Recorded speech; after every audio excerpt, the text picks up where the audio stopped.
Nesse vídeo eu vou trazer aqui, gente, bancada da Sport TV trazendo uma análise muito interessante. Vocês vão ver a respeito de Flamengo e Bahia, com destaque, inclusive, para o nosso tricolor de aço, com análise, inclusive, bastante coerente e fundamentada. Além disso, vamos trazer também números da Série A, com destaque para a zona de rebaixamento, para completar a situação do Bahia com percentual pensando em Libertadores. Isso e muito mais e mais um vídeo aqui do canal Bora Bahia. Vem com a gente.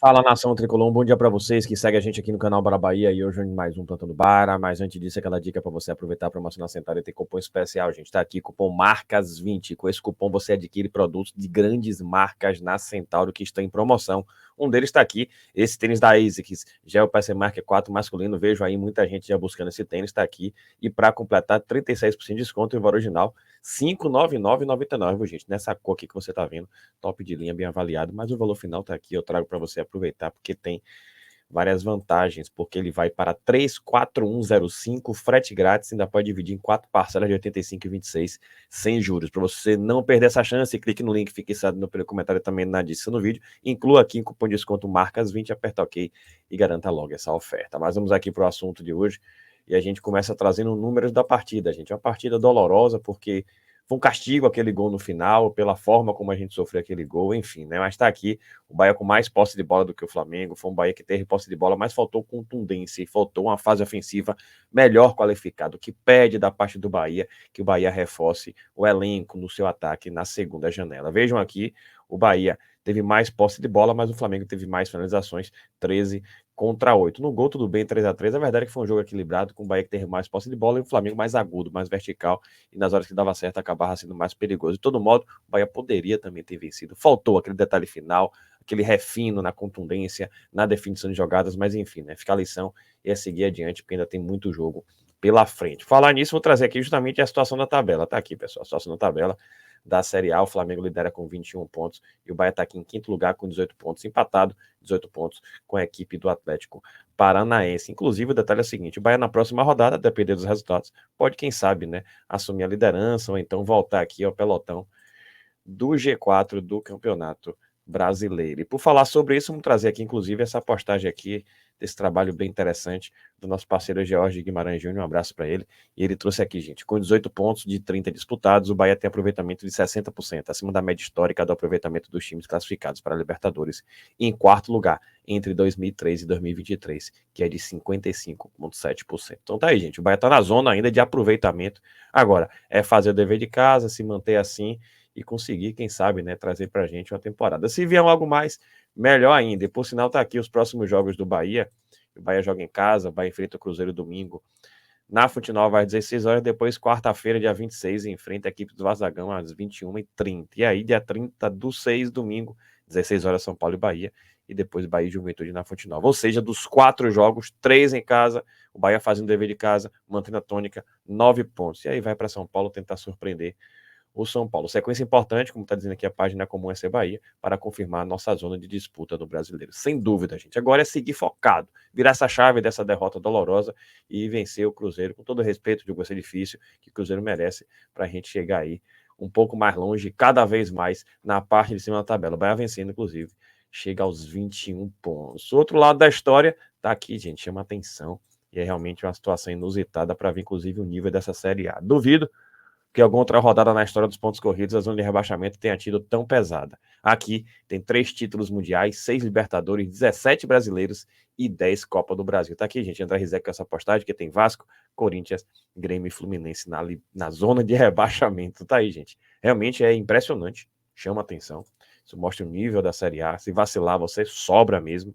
E, por sinal, isso virou até motivo de piada. Tá aqui Fred Figueiredo, do podcast 45, trazendo justamente essa postagem. Pauta de amanhã: ampliação de clubes na Série A, propagada pelas mesmas pessoas que dia desses sugeriam redução. 2. Diminuição do número de rebaixados, playoff entre os 2 últimos da A e o terceiro e quarto da B. E o terceiro, criação de uma liga fechada sem rebaixamento. Aí, gente, resenha, mas realmente chama atenção. Vasco, Corinthians, Grêmio e Fluminense. Enfim, né, que a gente tem um dia, não porque a gente torce contra eles, eu torço a favor do Bahia, não importa para mim quem vai cair, ser rebaixado, mas que seria lindo realmente manter um rebaixamento como esse, seria assim um divisor de águas, inclusive na história do futebol brasileiro, claro, né? Comprovando que aquela época antiga de virada de mesa ficou para trás, que assim seja. E para completar, gente, vou trazer essa análise muito interessante. Claro, o Bahia perdeu, a gente tem que lamentar, mas ao mesmo tempo análise interessante, porque exaltou o Bahia. Vocês vão ver aqui que foi falado a respeito do Bahia, e depois a gente comenta um pouco mais a respeito das falas aqui da bancada da Sport TV. Tá aí. No último lance, no apagar das luzes, como diriam os antigos, o Flamengo com o gol de Davi Luiz venceu o Bahia num ótimo jogo nessa noite lá no Maracanã, não, Alex? Eu gostei do jogo, cara. Assim, o Bahia ele segue chamando atenção e ele tá com uma maneira de jogar que já tá amadurecendo. A gente falou muito a questão do Everaldo, o trabalho, né, que você pega um camisa 9 com esse perfil, até físico, né, cara? Ele coloca ele lá pra beirada pra fazer esse enfrentamento e traz o Cauli pra poder realmente privar ele de algumas situações, e mesmo assim ele segue jogando bem, segue ajudando fisicamente, segue fazendo gol. Deu trabalho pro Flamengo também, exigiu realmente do Flamengo e valorizou essa vitória do Flamengo. O Flamengo, por outro lado, uma capacidade também bem grande de atacar sem medo, sem receio nenhum com os meninos ali. E o gol final, você vê, né? O Davi Luiz estava indo sempre pro segundo pau, a hora que ele vai realmente no primeiro, ele acaba fazendo esse gol, puta, né? Um golaço do Gerson, né? Gerson pega de primeira, não tem como, bonito chute. Mas foi um belo jogo, cara. Quando os times jogam sem medo de perder, ou não é nem sem medo de perder, com vontade de ganhar, mas também reduzindo esse medo, né, Mansur? O gol do Bahia também muito bem trabalhado. Muito bem trabalhado. Passe vertical, lá de trás, do zagueiro. Né? A bola chega no Jean Lucas, ele de primeira coloca o Everaldo na cara do gol. O Everton Lucas mal posicionado, né? Normal do lateral tá por dentro, não deixar o atacante entrar ali no meio dele, do zagueiro, né? Pra mim, de novo, a palavra do Flamengo, que aliás, para o tamanho das perdas que teve com o Copa América e mais as lesões, 3 jogos com 2 vitórias e um empate, é uma pontuação importante. Muito boa. Porque é no momento de maior fragilidade do elenco. Agora, para mim, o que mais está moldando esse período é um exercício de adaptação. E aí tem muito mérito também da comissão técnica, tem sido um time muito aguerrido, muito dedicado para suprir alguns jogadores em posições não habituais. O caso do Léo Ortiz é o mais emblemático. Por quê? Quem olhasse o primeiro tempo hoje, viu uma mudança de característica do Flamengo, aceitando o quê? Diante de um Bahia que concentra os jogadores no meio, que é difícil tirar a bola desse, não é simples tirar a bola desse Bahia. E o Flamengo com 2 pontas abertas, um dos meias, o Lohan, que já é um jogador que não é um meia puro, né? Um meia atacante, um meia de chegada. O Flamengo ficava em inferioridade muitas vezes naquele setor. E um dos 2 volantes do Flamengo, um dos 2 meio-campistas, era o Léo Ortiz, que não é um meia de origem. Então, quando o Bahia juntava Caio Alexandre, Everton Ribeiro, Jean Lucas, o Cauli saía da linha do ataque para ser mais um meio-campista articulador. Por vezes, o próprio Tassiano. O Flamengo se via em dificuldade de roubar a bola.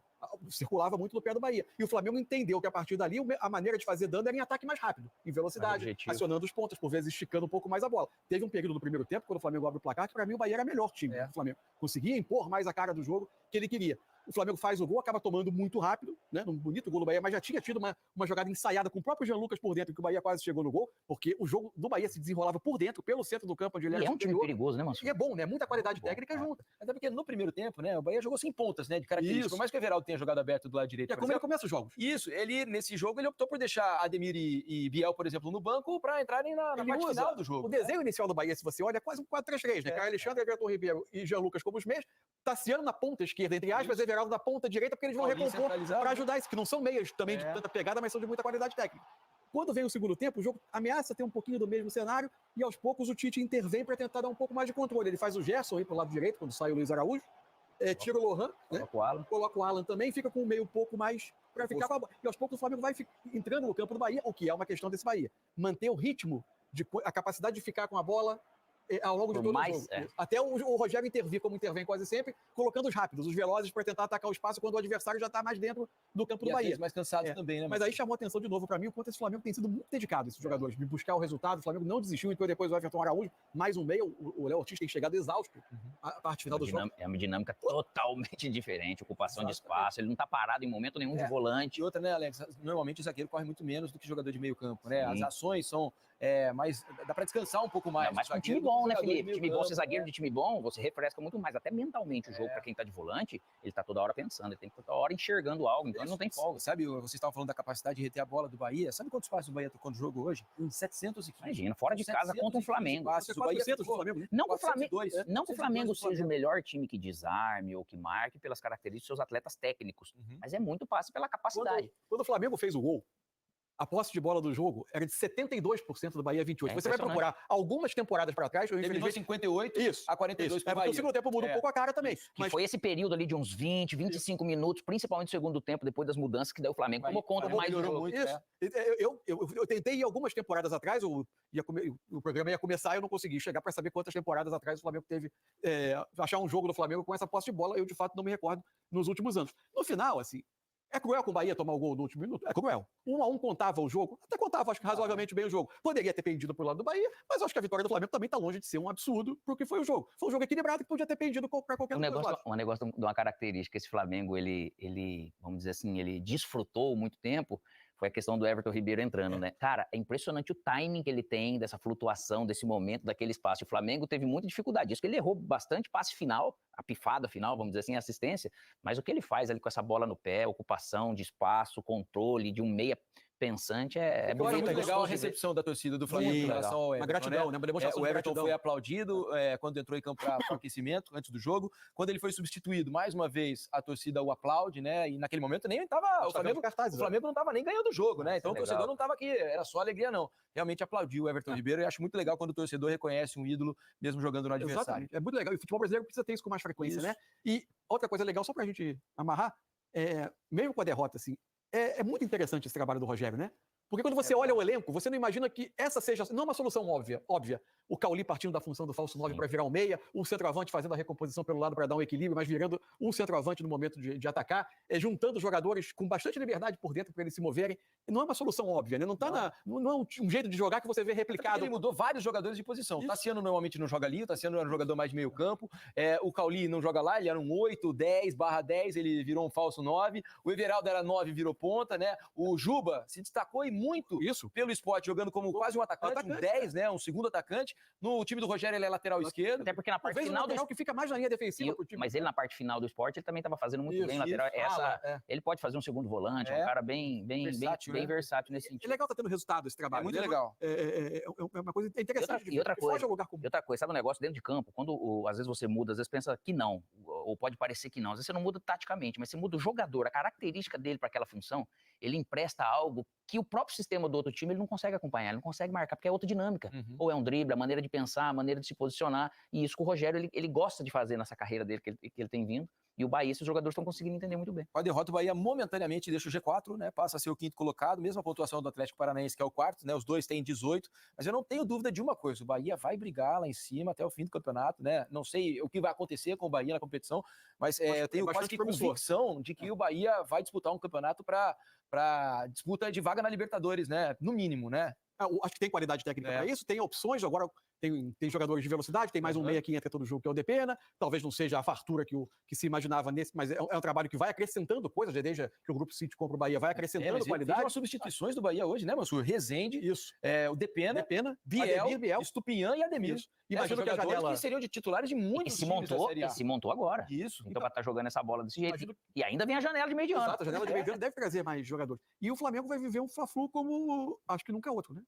Um líder, o outro lanterna. Duas extremidades da tabela, com uma carga emocional que esse jogo vai ter muito grande. E acho que o desafio do Flamengo, em termos de futuro de campeonato, é conseguir fisicamente esses jogadores que estão agora no período em que o elenco está menor, sustentarem essa sequência. Se a volta do Alan já se representar que ele pode iniciar um jogo, acho que o Léo Ortiz é um jogador que está precisando um pouco desse descanso. Né? Tem jogo quinta, jogo hoje, tem jogo domingo. E pela função que ele está fazendo, ele está precisando um pouco do descanso. Acho que fisicamente, a grande questão do Flamengo sustentar esse período. São 40... Aí, né, gente? Bacana, e eu vou explicar a vocês o que é que eu acho, né? Primeiro que, na verdade, a situação curiosa, invertida, geralmente não era assim. Né? O Flamengo venceu a partida, mas o destacado em relação à análise foi o Bahia. Então, o derrotado, né? Geralmente era o contrário, o Bahia às vezes vencia uma partida para um adversário do eixo e se valorizava muito mais o adversário e se destacava mais a derrota do que o triunfo do Bahia.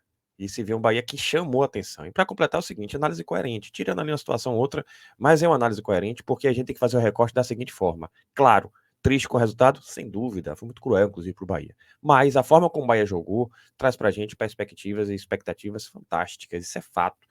De um projeto que está se estruturando, de um Bahia que foi lá e impôs a sua forma de jogar. Agora, faltou contundência, faltou aquele atacante que resolvesse. O Bahia precisa, inclusive, investir no ataque, é importante, é estratégico, para resolver realmente. Aquele jogador que receba a bola e resolve. O Bahia não teve esse jogador.